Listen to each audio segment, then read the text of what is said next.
네, 할렐루야. 오늘은 4월 30일 주일입니다. 오늘 말씀은 제목이 아빠, 아버지라는 말씀이고요.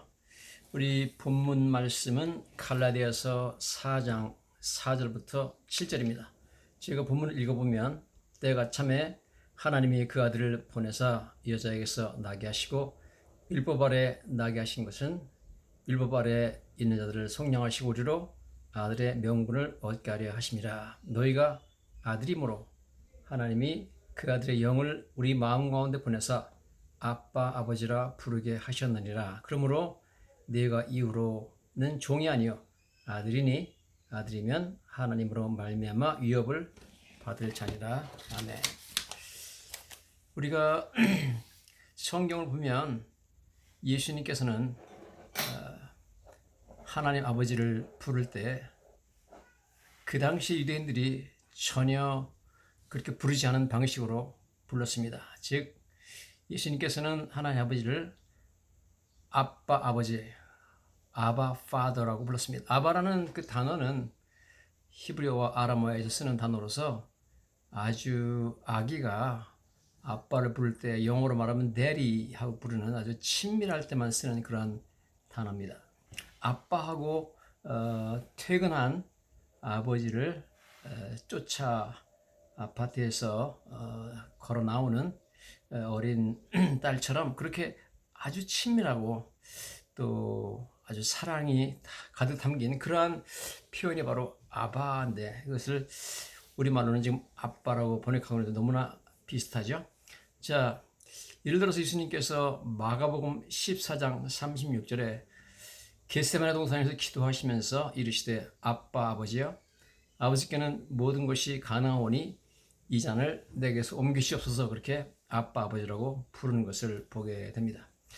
성경은 그러므로 우리가 하나님의 가족으로 하나님에 의해서 아들로 자녀로 입양되었다 그렇게 말씀하고 있습니다. 특별히 우리를 입양시킬 수 있었던 그런 근거는 바로 예수 그리스도의 우리 위해서 흘리신 피 때문이다 그렇게 말씀을 하고 있습니다.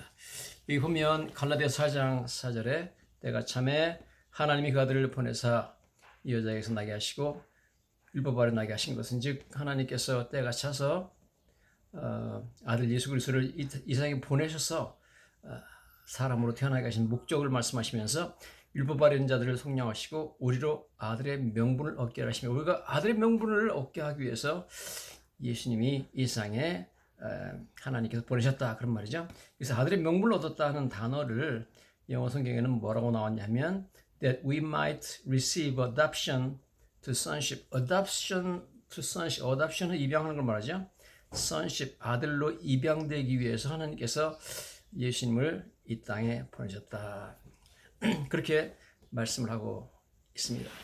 자, 이렇게 우리는 성경에서 예수님께서 그 피를 흘림으로 말미암아 우리로 하여금 아들의 명분을 얻게 되고 또한 아들로 자녀로 입양되게 되었다. 그런 말씀을 하고 있는 것을 보게 됩니다. 특별히 방금 읽어드린 마가복음 14장 36절에서 예수님이 하나님을 아빠 아버지라고 부르는 그 순간은 겟세마네 동산에서 땀이 피가 되도록 우리 죄를 담당하시고 고난을 받으시며 괴로워하실 때 간절하게 사랑하는 아버지를 불렀을 때 아빠 아버지라고 부르는 것을 우리가 보게 됩니다. 자, 그러므로 하나님께서 이제 우리에게 그 아빠 아버지라고 부를 수 있는 그러한 하나님의 자녀로 우리를 삼아주셨기 때문에 우리와 하나님 사이의 관계는 이제 아주 친밀한 그런 관계로 바뀌었음을 알게 됩니다. 한 가족의 너무너무 친밀한 아빠와 아버지 관계다 하는 것이죠. 그러므로 성경은 이처럼 우리가 아들의 명분을 받았기 때문에 우리는 예수님과 함께 하나님의 모든 유업을 상속할 상속자라 그렇게 말씀을 하고 있습니다. 갈라디아서 4장에도 보면 그렇게 나와 있죠. 6절에 너희가 아들이므로 하나님이 그 아들 영을 우리 마음 가운데 보내사 아빠 아버지라 부르게 하셨느니라. 그래서 우리가 아빠 아버지 데디 그러면서 갈 수 있는 사람들이 되었다. 그런 말씀을 하고 있습니다. 그러므로 내가 이후로는 종이 아니요 아들이니 하나님은 하나님으로 말미암아 유업을 받았잖아요. 유업, 하나님 모든 유업을 다 받을 수 있는 그런 자가 되었다는 겁니다. 자, 이것이 바로 입양된 사람, 아들의 명분을 얻게 된 사람의 특권이 아닐 수가 없습니다. 자, 이것은 바로 정말 엄청난 하나님과 우리 사이의 관계 변화를 의미하는 것입니다. 우리는 이제 그러므로 하나님께 첫째는 담대하게 나갈 수 있습니다.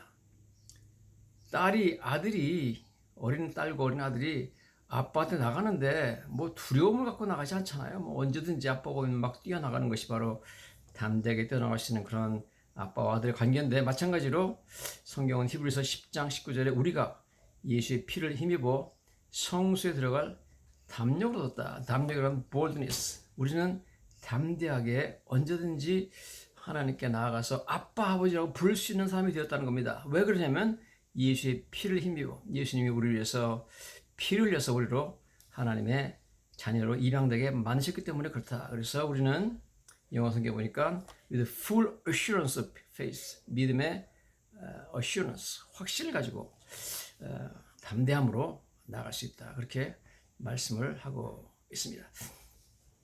첫째는 boldness, 담대함으로 나아가고, full assurance도 우리는 한국말로는 온전한 믿음이라고 나와 있는데요. with full assurance, 확신을 가지고 나아간다. 담대함과 확신을 가지고 우리는 아빠, 아버지라고 부르면서 하나님께 나아갈 수 있다는 겁니다.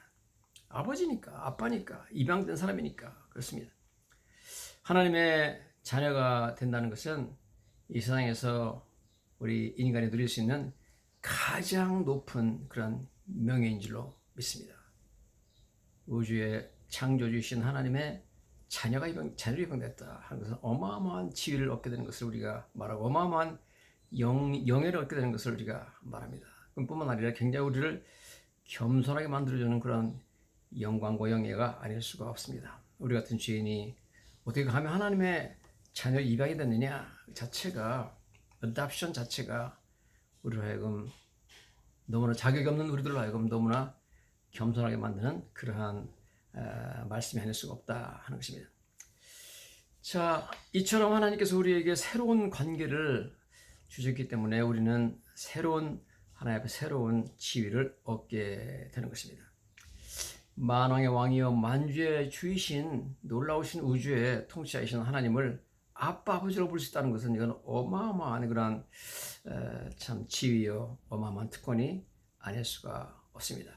이러한 아빠, 아버지라고 부른다는 것은 이건 아주 친밀한 아버지와 아들 혹은 딸과의 관계에서만 있을 수 있는, 부를 수 있는 그런 명칭이기 때문에 이것은 뭐 정말 상상할 수 없는, 우리가 상상할 수 없는 어마어마한 그런 참 친밀한 관계인데, 이런 관계에 대해서 첫째는 예수님이 하나님을 부르실 때 그렇게 부르셨고, 아빠, 아버지라고 부르셨고, 사도 바울이 이제 말하기를 너희가 아들이므로 하나님이 그 아들의 영을 우리 마음 가운데 버려서 아빠, 아버지라 부르게 하셨다 그러면서 아빠, 아버지라고 부르도록 우리를 격려하고 있는 것을 보게 됩니다.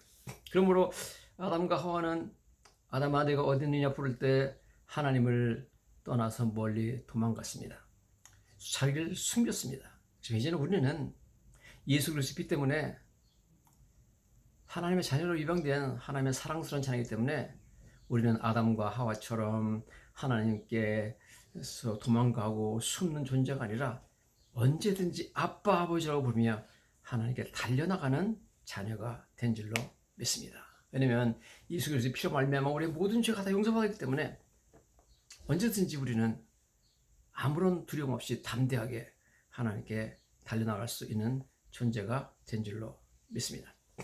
그래서 여러분, 이제 우리는 언제든지 참 성경에서 우리를 하나님께서 아바, 아버지라 부르라고 이렇게 지금 격려하고 있잖아요. 자, 그러면서 성경은 이렇게 참 입양된 자녀로서 우리가 하나님과 가지신 모든 것에 대한 유업을 우리는 소유하게 되었다, 상속권을 갖겠다는 놀라운 얘기를 하고 있는 것을 보게 됩니다. 이처럼 양자가 된다는 것, 첫째 adoption, 양자가 된다는 것은 그 양자된 대상을 법적으로 자녀로 만드는 것입니다. 우리 크리스찬들은 입양, 양자됨에 의해서 하나님의 자녀가 되었고 하나님의 가족의 일원이 되었습니다. 그래서 이처럼 아들의 명분을 얻게 되었다. 그래서 we might receive adoption and sonship. 아들로서의 adoption, 입양이 이루어졌다. 그렇게 말씀을 하고 있습니다. 자, 그리고 이제 입양된 자녀들은 하나님으로부터 양자의 영, 여기 성경에 나오죠. 우리가 아들의 영을 우리 마음 가운데 보내줬다. 하나님께서 우리에게 성령을 보내주신 줄로 믿습니다. 성령은 우리한테 오셔서 두 가지 역할을 하십니다. 첫째는 성령은 하나님의 자녀로서 하나님의 모든 유업을 상속받을 상속자로서의 보증을 우리에게 보증하는 그런 seal, 도장을 찍는다는 의미에서 우리에게 주어졌습니다. 에베소 1장 13절 14절에 보면 약속의 성령으로 인치심을 받았으니 이는 우리의 기업의 보증이 되사 이렇게 말하고 있습니다. deposit, 즉 보증했다는 거죠. guaranteeing inheritance, 유업을 보장하는 보증으로서 marked with a seal, 인치셨다 그렇게 말하고 있습니다. 성령님은 우리에게 오셨는데요. 성령님이 우리에게 오셨다는 것은 우리가 성령으로 하나님께서 우리를 인치셨다, 우리에게 도장을 찍었다는 거죠. 도장을 찍은 무슨 도장이냐면 이 사람이 바로 나의 모든 유업을 그렇게 상속할 그런 사람이다 하는 것을 확증하는 도장을 찍으셔서 우리는 하나님의 모든 것들을 모든 유업으로 받을 수 있는 상속자가 됐다는 놀라운 이야기를 말씀하고 있습니다. 입양은 유대인 사회에서는 아주 드문 일이었습니다. 성경에서 대표적으로 입양된 인물은 바로왕의 공주에게 입양된 모세였고요. 모르드게의 삼촌의 딸로서 모르드게에게 딸로 입양되었던 에스더였습니다. 우리가 아다시피 여러분 모세가 정말 애굽 사람이 아니잖아요. 애굽 사람들이 천대하는 히브리 사람이었지만 그러나 바로왕의 공주가 그를 아들로 입양으로 말미암아 그는 완전히 애굽의 대지국 애굽의 왕자로서 교육을 받았고 다 그렇게 성장을 했잖아요. 엄청난 역할을 했고 나중에 그가 사람을 죽이고 스스로 도망 나오지 않았다면 그는 애굽의 왕으로서 애굽의 모든 것을 상속받을 그런 엄청난 그런 왕이 되었을 것입니다. 이게 바로 입양된 인물의 그 특권이죠. 어마어마한 거죠, 입양이라는 것은. 그런 로마에서는 입양은 흔하게 볼 수 있었던 현상이었습니다. 지금 우리가 읽고 있는 지금 갈라디아서나 로마서나 사도 바울의 서신들은 모두 다 입양이라는 단어를 쓸 때 로마의 문화에 근거해 썼기 때문에 로마에서의 입양의 문화를 우리가 이해됩니다. 로마에서 어떤 사람이 재산을 물려줄 아들이 없거나 혹은 자기 친자녀가 재산을 관리할 능력이나 자격이 없을 때 아들을 입양해서 재산을 물려주곤 하였습니다. 그래서 로마에서 입양은 어린아기를 입양하는 것이 아니라 성인 청년을 입양하는 것이 관례였습니다. 상당히 다르죠? 현재 우리가 입양하는 것과 다른 그런 문화였습니다. 어떤 경우에는 피입양자가 입양하는 사람보다 나이가 더 많은 경우도 있었다. 입양하는 사람이 오히려 더 자기보다 나이 많은 사람을 입양하게 됐다는 겁니다. 입양이 법적으로 승인되면 피입양자의 모든 채무는 탕감되고 새로운 이름을 받게 된다. 입양이 되면 그 사람의 모든 채무는 다 탕감이 되고 다른 집의 아들이 됐으니까 그 다음에 새로운 이름, 새아버지가 새로운 이름을 준다는 겁니다. 그럼 법적으로 입양하는 아버지의 아들이 되며 아들로서의 모든 권리와 혜택을 누리게 된다. 이게 바로 입양이죠. 바로 이런 문화 가운데서 우리가 하나님의 아들로 입양됐다는 사실을 이해해야 될 것입니다. 우리는 하나님의 아들로서 하나님의 자녀로서 모든 권리와 혜택을 누리게 되며 하나님의 자녀로 새로운 이름을 받게 되는 것입니다. 아버지는 자기 친자식을 의절할 수는 있으나 입양은 취소할 수 없었다. 놀랍죠? 여러분, 로마 시대 문화가 그렇습니다. 자기 친자식을 의절해가지고 너는 내 아들이 아니다 그렇게 할 수 있지만 입양한 사람은 취소할 수 없습니다. 얼마나 입양이 대단한 것인가 하는 것을 우리가 새롭게 이해를 해야 되겠습니다. 하나님께서 우리를 입양하셨습니다. 성경이 그렇게 말씀하고 있죠. We receive adoption as sonship. 아들로서 adoption은 입양이 되는데 이것은 절대 취소 안 된다는 겁니다. 배너라는 책이 있죠. 그리스도에 대한 이야기로서 찰턴 헤스턴이 주연으로 출연하는 영화로 1959년에 제작되었고 그 2016년에도 잭 휴스턴 주연으로 영어로 제작되었던 그런 유명한 소설입니다. 이 소설에서 로마 시대 이방에 대한 생생한 그림을 볼 수가 있습니다. 유대인 왕자였던 주다 벤허라는 사람은 로마인을 공격했다는 이유로 체포되어서 갤리십 즉 노예선에 노를 젓는 자로 일하게 됩니다. 그러나 그 배가 전투하면서 침몰하게 될 때 베너는 배를 탈출해가지고 당시 로마 사령관 아리우스를 구출하죠. 근데 그 아리우스 로마 사령관이 외아들이 죽게 되고 베너는 나중에 아리우스의 아들로 입양되게 됩니다. 그래서 너무 마음에 들어가지고 이제 아리우스가 자기 아들이 없으니까 대신 이 베너를 유대인 베너를 아들로 입양돼서 갑자기 이제 베너가 로마의 귀족으로 아들이 되죠. 입양이 선포되고 그의 모든 죄는 사면되었다. 뭐 로마를 공격했다. 뭐 과거의 모든 죄는 다 사면되는 거예요. 입양이 이런 거죠. 입양이 선포되면 모든 죄가 사면됩니다. 여러분, 저와 여러분들이 하나님의 자녀로 입양이 됐기 때문에 우리 죄는 모두 사면됩니다. 더군다나 그 죄의 사면을 위해서 예수님께서 피를 내서 우리를 입양해 주신 줄로 믿습니다. 그래서 그는 영 아리우스라는 새 이름을 얻게 됩니다. 원래 그가 베너였는데 이름이 이제 영 아리우스예요. 아리우스 주니어가 된 거죠. 아버지 이름을 따라서 새로운 이름을 얻게 됩니다. 그리고 모든 재산의 상속권을 가지게 됩니다. 엄청난 로마의 귀족의 사령관의 상속자가 되어버렸다. 이게 바로 이방의 위대한 능력과 위대한 이 참 특권이라는 것을 우리가 알게 됩니다. 우리 같은 죄인이 하나님 나라의 하나님의 모든 우주를 관할하시는 하나님의 상속권을 가지게 됐다. 아리우스는 그의 조상으로부터 물려받은 인장반지를 영 아리우스에게 주게 되죠. 인장반지는 모든 그 사인은 대신 옛날에 찍었던 이 서류에 찍는 도장이기 때문에 굉장한 이런 권세가 있는 인장반지인데 이것을 영 아리우스에게 물려준다는 것은 자기의 모든 권리를 다 준다는 거죠. 대단한 겁니다. 입양이라는 것이 로마 시대 때 어마어마한 참 특권을 의미하게 됩니다. 영 아리우스는 그래서 자신이 새 생명, 새 가정, 새 아버지를 얻었다고 그렇게 말하고 있습니다. 야, 대단한 선포죠. 나는 새 생명을 얻게 됐다. 왜냐면 그러지 않으면 제가 죽을 뻔했는데 죄를 다 용서받았고 새 가정을 얻었고 새 아버지를 얻었다. 바로 하나님의 자녀로 입양된 저희들이 새 생명, 새 가정, 새 아버지를 얻은 줄로 믿습니다. 이것이 바로 성경에 나타난 바 크리스천의 양자됨의 의미를 아주 상세하게 보여주고 있다. 그렇게 우리가 볼 수가 있습니다. 그러므로 입양이라는 것은 입양되면 우리는 자녀, 아들과 딸로서의 명분을 선물로 받게 됩니다. 그래서 법적인 지위와 객관적인 관계를 선물로 받게 됩니다. 하나님의 가족의 자녀로서 환영받게 되며 자녀로서의 모든 특권도 상속하게 되는 것입니다. 로마 역사에 있어서 지금 이제 실제로 아까 제가 말씀드린 베너는 소설이고요. 실제로 로마에 있어서 입양을 한 유명한 예는 바로 줄리어스 시저. 줄리어스 시저가 자신의 조카의 아들인 옥타비우스를 입양한 스토리죠. 이 옥타비우스를 자기 조카의 아들이 갖다가 자기 아들로 입양했는데요. 줄리어스 시저가 황제가 그랬습니다. 그래서 옥타비우스의 군대는 나중에 악티움 해전에서 안토니우스와 클레오파트라 연합군을 격파하고 승리하죠. 그래서 엄청난 해전이 벌어졌습니다. 이 옥타비우스가 나중에 가이사 아구스토가 되죠. 시저 오거스터스가 됩니다. 그래서 바로 이 사람이 예수님 탄생 시 로마 황제였습니다.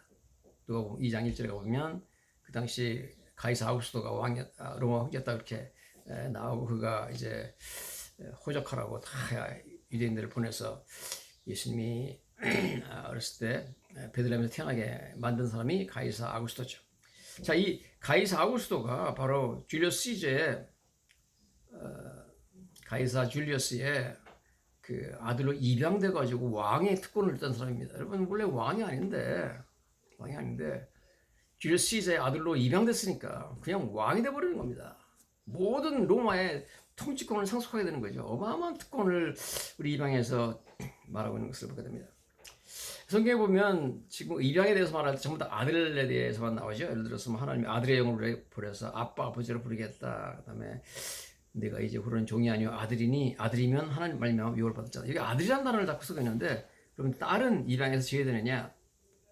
사실 그 당시에 로마 시대 때 딸을 입양하는 일은 거의 없습니다. 왜냐하면 재산 상속을 위해서 자녀 입양하기 때문에 그 당시에 아들이 입양되었기 때문에 그렇게 썼습니다. 왜냐하면 그 문화가 당시에 그렇기 때문에 그렇습니다. 즉 여자는 입양해서 모두 이 하나님께서 말하는 입양에서 여자가 배제된다는 뜻은 아니고요. 왜냐하면 하나님 안에서 그리스도 안에서 차별이 없기 때문에 그렇습니다. 여기서 아들이란 말은 자녀란 말로 이해를 하면 되겠습니다. 왜냐하면 로마서에 보면 그렇게 써 있어요. 예를 들어서 로마서 8장 14절에 무릇 하나님의 영으로 인도받는 사람은 하나님의 아들이라 그랬죠. 그 다음에 너희는 다시 무서워하는 종의 영을 받지 아니하고 양자의 영을 받았으므로 우리가 아빠 아버지라 부르시느니라 그렇게 말하고 성령이 친히 우리 영과 더불어 우리가 하나님의 자녀인 것을 증언하신다. 이렇게 아들이라고 했다가 갑자기 16절에 가지고 하나님의 자녀 이렇게 말합니다. 즉 여기서 말하는 아들이라는 것은 딸이 배제된다는 뜻이 아니라 자녀라는 뜻이죠. 그래서 여러분 여기 성경의 상속에 대해서 말할 때 자녀로 이해하면 되겠습니다. 아들이라는 것은 현재 미국에서 father hunger라는 그런 심리학적 용어가 있습니다. father hunger라는 것은 아버지에 대한 갈증 혹은 굶주림이라는 거죠. 아버지가 없을 경우에 자녀들이 타락하고 범죄, 마약 중독, 학교 성적 저조 등 수많은 문제를 겪게 됩니다. 이것을 심리학에서 father hunger라고 합니다. 자녀들은 아버지를 필요로 합니다. 하나님께서 우리의 이러한 필요로 하시고 우리 깊은 father hunger를 채우시고자 우리의 가장 좋은 아버지가 되어주는 줄로 믿습니다. 우리는 father hunger 속에 살고 있습니다. 이 father hunger 속에 살고 있는 우리에게 가장 좋은 아버지가 우리를 입양하셔서 우리 아버지가 되어주시는 것입니다. G.I. 페커라는 유명한 교수는 말하기를 하나님의 아버지 되심에 관하여 말하면서 양자됨은 복음이 제시하는 최고의 특권이라고 말했습니다. 그는 양자됨이 칭의보다 더 높은 특권이라고 이렇게 말했습니다. 가족의 일원으로 환영받고 사랑받고 한상에 앉아 식사하는 특권을 누리게 된 것은 법정에서 무죄 선언임을 선언하는 칭의보다 훨씬 더 높은 특권임에 틀림이 없는 줄로 믿습니다. 자, 우리가 이 성경 보면 양자가 되면 그다음 아버지를 아버지라고 부른다는 거죠. 뭐 이제는 뭐 아빠니까 정말 아버지라고 부른다 그런 얘기를 하고 있습니다. 그래서 우리가 아버지라고 부르짖는다 이런 표현들이 계속해서 강조되는 것을 우리가 보게 되는데요. 우리가 보통 하나님을 아버지라고 부르기는 좀 상당히 어색하게 느낍니다. 왜냐하면 하나님은 너무나 위대하시고 너무나 크시고 하나님 아빠 이렇게 부른다는 것은 좀 너무 어울리지 않는 것 같은 그런 느낌을 갖게 됩니다. 하나님을 뭐 창조주로서 뭐 우주의 주인으로서 우주의 통치자로서 이렇게 부르는 것은 우리가 뭐 괜찮은데 그 하나님을 아주 친밀하게 아버지 부른다는 것은 상당히 좀 어색함을 느끼게 되죠. 그러나 성경은 우리에게 그러지 말라는 거죠. 우리가 너희가 양자를 받았기 때문에 우리가 아버지라 부르짖는다. 그렇게 로마서 8장에도 나오고 갈라디아서 지금 4장에도 그렇게 나오고 있습니다. 너희가 아들임으로 하나님이 그 아들의 영을 우리 마음 가운데 보내서 아버지라 부르게 하셨다. 그렇게 말씀하고 있습니다. 성경은 구약 성경부터 우리가 하나님을 친밀하게 아버지로 부를 수 있는 관계라는 것을 말씀하고 있죠. 신명기 1장 31절에 광야에서도 너희가 당하였거니와 사람이 자기 아들을 안는 것 같이 너희 하나님 여호와께서 너희가 걸어온 길에서 너희를 안으사 이곳까지 이르게 하셨느니라. 그래서 출애굽 40년 동안 하나님께서 아들을 안는 것처럼 아들 안아가지고 너희를 안아서 이렇게 어려운 길을 걸었다. 그런 친밀한 아버지로 소개하고 있습니다. 시편 103편 13절에서는 아버지가 자식을 불쌍히 여김같이 여호와께서는 자기를 경외하는 자를 불쌍히 여기신다. 그래서 하나님은 아버지로서 아버지를 불쌍히 여기신다는 겁니다. 어린 애기들을 아빠가 안잖아요. 안거나 뭐 엄마가 업어주거나 그런 표현을 지금 쓰고 있는 거죠. 뿐만 아니라 사도 바울은 고린도후서 1장 3절에서 우리 주 예수 그리스도의 하나님이시여 자비의 아버지시여 모든 위로의 하나님이시며 이렇게 말하고 있습니다. 하나님을 자비의 아버지라고 자비로운 아버지 우리 불쌍히 계시는 아버지 할렐루야. 우리를 안아주시는 어려울 때 우리를 안아서 우리 어려운 홍해 바다를 통과하게 하시고 광야를 통과하게 하시는 그런 아버지 우리를 업어주시고 안아주시는 분이다. 뿐만 아니라 하나님은 우리를 만세전에 창세전에 사랑하셔서 우리를 예정하시고 우리를 자녀로 이미 택해주셨다. 우리를 그때부터 입양했다는 겁니다. 찬송하리로다 하나님 곧 우리 주 예수 그리스도의 아버지시여. 에베소 1장 4절 5절입니다. 찬송하리로다 하나님 곧 우리 주 예수 그리스도의 아버지께서 그리스도 안에서 하늘에 속한 모든 신령한 복을 우리에게 주시되 곧 창세전에 그리스도 안에서 우리를 택하사 우리를 입양하신 것은 창세전에 했다는 거죠. 우리를 사랑 안에서 우리를 사랑하셨기 때문에 그 앞에 거룩하고 흠이 없게 하시려고 깊으신 뜻대로 우리를 예정하사 예수 그리스도로 말미암아 자기 아들들 되게 하셨다. 입양을 했는데 창세전에 입양했다는 거예요. 우리를 사랑하셔서. 놀라운 말씀하고 있습니다. 유대인들은 자기 그 기도에서 하나님을 아빠라고 부르지를 않았습니다. 이거 한 번도 유대인들이 들어본 적이 없는 얘기입니다. 고대 이스라엘에서 유대인들은 절대 그렇게 하지 않습니다. 하나님은 두려운 분이고 멀리 있는 분이고 무서운 분이지 그렇게 아빠 아버지라고 부를 수 있는 분이 아니었습니다. 그렇기 때문에 예수님께서 하나님을 아빠 아버지라고 불렀다는 것은 굉장히 유대인들에게는 충격적인 일이었습니다. 이건 좀 하나님을 너무 모독하는 것이 아닌가 그렇게 드릴 정도의 그런 충격적인 발언을 예수님께서 하셨는데 우리 보고 하나님을 아빠라고 부르라고 한 것은 이건 참 엄청난 어마어마한 참 놀라운 일이 아닐 수가 없습니다. 한 가족으로서 참 아빠 아버지라고 불렀던 것은 유대인에게 이것은 전례가 없었던 일이었습니다. 그리고 이것은요 세계 어느 종교에도 그 섬기는 신을 아빠 아버지라고 부르는 종교가 없습니다. 오직 그리스도교회만 있습니다. 하나님께서는 이처럼 우리로 하여금 아주 친밀하고 깊은 관계를 우리가 원한다 하는 것을 하나님께서 우리에게 말씀하고 있는 것을 보게 됩니다. 우리는 하나님의 가족으로서 입양되었고 아빠 아버지라고 부를 수 있는 특권을 얻게 된 줄로 믿습니다. 그래서 우리는 어린아이들처럼 항상 아빠 아버지를 의지할 수가 있고 언제든지 필요하면 아빠 아버지라고 부르며 주님께 나가서 기도할 수 있는 줄로 믿습니다. 예수님의 동시대인들, 예수님과 같이 살았던 사람들은 예수님께서 하나님 아빠라고 부르는 데 대해서 굉장한 참 충격과 놀라움을 받은 것이 분명해 보입니다.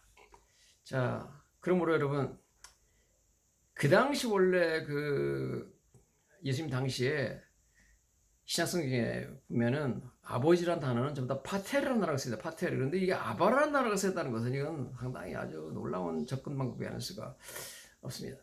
그렇지만 여러분 아빠 아버지라고 해가지고 자식이 무조건 뭐 아빠한테 버릇없이 굴고 말 안 듣고 그래서는 안 되겠죠.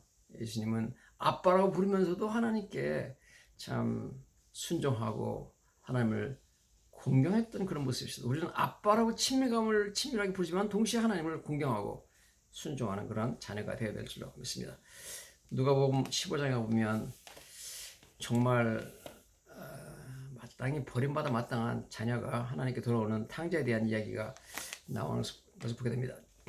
예수님 당시에 유대인의 사회에서는 만약 어떤 아들이 아버지의 유업을 가지고 나가서 다 그냥 탕진하고 더구나 이방 나라 가가지고 그렇게 창녀들하고 탕진하고 들어오면 동네 사람들이요 모여가지고 소위 게사사라고 하는 그러한 의식을 치릅니다. 이 게사사라고 하는 의식은 이 큰 질그릇 안에다가 아주 불에 태운 어떤 열매들이나 그 다음에 옥수수 같은 것을 집어넣고 가득 채워 놔서 그 항아리를 여러 사람 본 앞에서 그리고 그 아들을 그 탕자 앞에서 깨버립니다. 깨면서 모든 동네 사람들이 소리 지르죠. 뭐라고 하냐면 so and so is cut off from his people. 이러이러한 사람은 이름을 부르는 거예요. 누구누구는 우리 백성으로부터 이제는 cut off 쫓겨난다. 쫓아내는 겁니다. 동네 쫓아내는 거예요. 그런 우리 동네 없다 해가지고 동네 쫓아내는 의식을 깨사사라고 합니다. 그래서 그것은 이제 그렇게 영원히 동네에서 쫓겨나 버리는 거예요. 동네 사람이 하는 의식입니다. 그래서 여러분 우리가 탕자의 비유를 보면 아버지께서 성경에 이렇게 나오죠. 아들이 내가 하늘과 아버지께 죄를 얻었사오니 지금부터는 아버지 아들의 일컬음을 감당하지 못하겠다 그렇게 말하려고 하는데 성경에 보면 아직도 거리가 먼데 아버지가 그를 보고 측은히 여겨 달려가 목을 안고 입을 맞추니 아들이 이르되 아버지여 내가 하늘과 아버지께 죄를 지었사오니 지금부터는 아버지 아들이라 일컬음을 감당치 못하겠나이다 하나 아버지는 종들에게 이르되 제일 좋은 옷을 내어다가 입히고 손에 가락지를 끼우고 발에 신을 신기라. 그리고 살찐 송아지를 잡으라. 우리가 먹고 즐기자. 내 아들은 죽었다가 다시 살아났으며 내가 잃었다가 다시 얻었노라. 그랬다는 겁니다. 왜 아버지가 이렇게 행동했느냐? 여러분 놀랍게도 아버지는 그 당시 동네 사람들이 전혀 예상하지 못한 행동을 했습니다. 왜냐하면 원래 이렇게 죄를 짓고 자기 재산을, 아버지 재산을 가지고 와서 창녀들하고 외국에 나가서 탕진하고 들어온 사람은 자기 아버지한테 다시 돌아오려면 기어서 와야 됩니다. 기어서 벌벌 기면서 와야 됩니다. 그리고 아버지는 앉아가지고 그 모습을 보게 되겠습니다. 근데 여기서 아버지는 그러지 아니하고 자기가 긴 옷을 입고 부잣집 아버지가 아들을 맞으러 이웃 사람들이 보는 앞에서 달려나가서 아들을 나가죠. 그래가지고 동네 사람들이 이놈을 내쫓아라 해가지고 그런 개사사 의식을 행하기 전에 아버지가 아들에게 달려가서 아들의 목을 안고 입을 맞추고 그 다음에 제일 좋은 옷을 내어다 입히죠. 그것은 아버지 아들만 입을 수 있는 옷입니다. 그 다음에 손에 가락지, 이것도 아버지의 상속권을 상징하는 그러한 가락지입니다. 발에 신도 아무나 신는 것이 아니라 가장 사랑하는 아들만 신는 신입니다. 살찐 송아지를 잡고 잔치를 했다는 겁니다. 자, 왜 이런 일을 했냐면 아버지께서 동네 사람들이 개사사 의식을 행해가지고 아들을 동네에서 쫓아내지 못하도록 미리 막은 거죠. 예방하시고 그런 겁니다. 동네 사람들은 당연히 이놈이 들어오면 이런 놈은 우리 동네에서 이건 받을 수 없다 그래가지고 내쫓는 거죠. 옛날에 우리나라도 비슷한 그런 의식이 있었습니다. 멍석에 말아가지고 뚜드려 패고 내쫓는 거죠. 아주 그냥 불안당같이 노는 놈들은 동네 사람들이 쫓아내버렸습니다. 그래서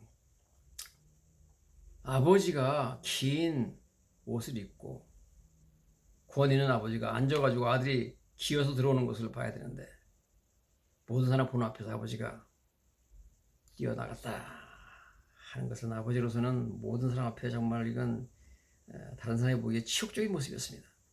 아버지가 절대로 그러지 않는다는 거죠. 즉 아버지가 이렇게 하는 행동은 아버지가 모든 동네 사람들의 시선을 아들로부터 돌리게 해가지고 자기를 바라보겠다는 겁니다. 남는 옷을 입고 오는 아들을 바라보게 하는 것이 아니라 자기를 바라보게 했습니다. 사람들이 너무 놀래가지고 아버지를 보는 겁니다. 이 권위 있고 유명하고 돈 많은 아버지가 자기 자신을 낮추고, 그렇죠? 동네 사람한테 창피한 줄을 모르고 막 달려가면서 달리 보이고 뛰어간다는 것은, 노인네가 뛰어간다는 것은 있을 수 없는 일이잖아요. 이런 모습으로 나갔다는 겁니다. 이런 이야기들은 케네스 베일이라고 하는 미국의 신학자인데 뭐 중동 지방에서 수십 년을 살았던 학자가 그 당시에 중동의 풍습을 보면서 그렇게 말한 겁니다. 저 여러분들은 하나님께 너무나 감사해야 되죠.